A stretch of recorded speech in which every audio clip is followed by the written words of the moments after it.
বিসমিল্লাহির রহমানির রহিম। আশা করি সবাই ভালো আছেন। দেশি রান্না চ্যানেল থেকে সবাইকে স্বাগতম।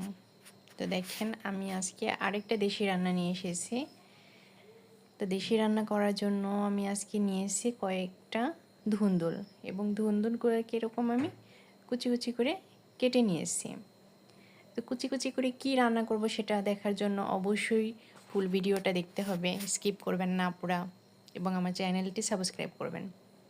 দেখেন আমি একটি কড়াই নিয়েছি, কড়াইয়ের মধ্যে এই কুচি করে রাখা ধুন্দুলগুলা নিয়ে নিলাম। তারপরে দেখেন আমি একে একে বাকি সব কিছু অ্যাড করে দিব। একটু পেঁয়াজ কুচি অ্যাড করে দিলাম, তারপরে দিব একটু মরিচ কুচি। আপনারা কি রান্না করব সেটা আপনাদের জন্য সারপ্রাইজ, দেখার জন্য অবশ্যই ফুল ভিডিওর সাথে থাকবেন। কয়েকটি রসুনের কোয়া, 2টা তেজপাতা চিরা, তারপরে দিয়ে দেব একটা এলাচ চিড়ে, দিয়ে দিলাম স্বাদ মতো লবণ। তো আপনারা বৃষ্টির দিনের রেসিপি অবশ্যই স্পেশাল, দেখার জন্য ফুল ভিডিওটির সাথে থাকবেন। দিয়ে দিলাম একটু মরিচের গুঁড়া। তো আমি আজকে আমার রান্না করতেছি আমার শ্বশুরবাড়ি থেকে, একটু ধনিয়া গুঁড়া দিয়ে দিলাম। তারপরে দিলাম একটু হলুদ গুঁড়া। আপনারা মশলার কালার দেখলে বুঝতে পারবেন আমি একটু ডিফারেন্ট জায়গা থেকে রান্না করতেছি। শুক্র শনি বেসিক্যালি আমি আমার শ্বশুরবাড়ি থাকি। তো আমার শ্বশুরবাড়িতে এসে আজকে আমি ছোটো মাছ রান্না করব। তো সেই রেসিপিটি আপনাদের সাথে দেখাবো আজকে।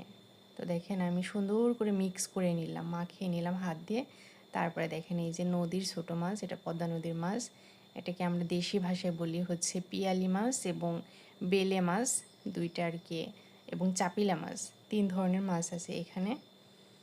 তো তারপরে দেখেন আমি সরিষা তেল দিয়ে রান্না করতেছি, কারণ হচ্ছে আমার শ্বশুরবাড়িতে অনেক সরিষা হয় এবং সারা বছরই আমরা সরিষা তেল দিয়ে রান্না করি।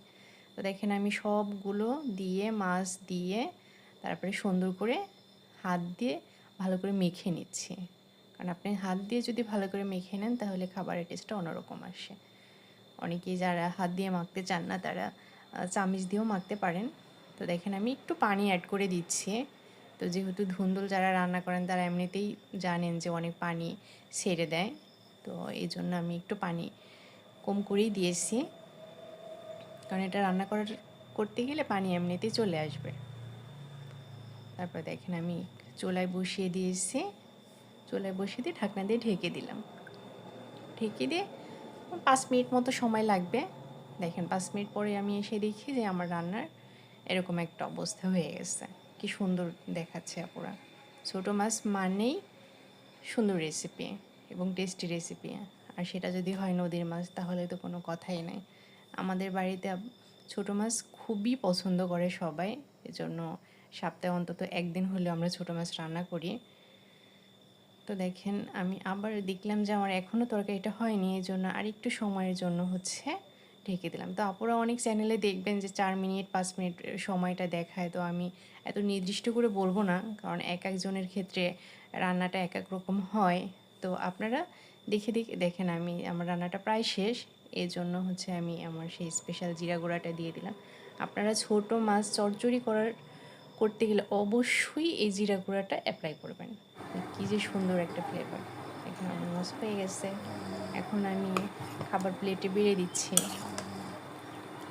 তো দেখেন আমি গরম গরম হচ্ছে বেড়ে দিচ্ছি, কারণ একটু পরেই হচ্ছে আমরা দুপুরে সবাই মিলে খেতে বসবো। এটা আমার দুপুরের আগেকার রান্না, বেশ কয়েকটা রান্না করেছি আমি, তার মধ্যে আজকে একটাই শ্যুট করেছি। তো দেখেন এই হলো আমার ধুন্দুল দিয়ে ছোটো মাছ চচ্চড়ি। কী যে মজা, আপনারা অবশ্যই ট্রাই করবেন এবং আমার চ্যানেলটা অবশ্যই সাবস্ক্রাইব করবেন। ভালো থাকবেন সবাই। আল্লাহ হাফেজ।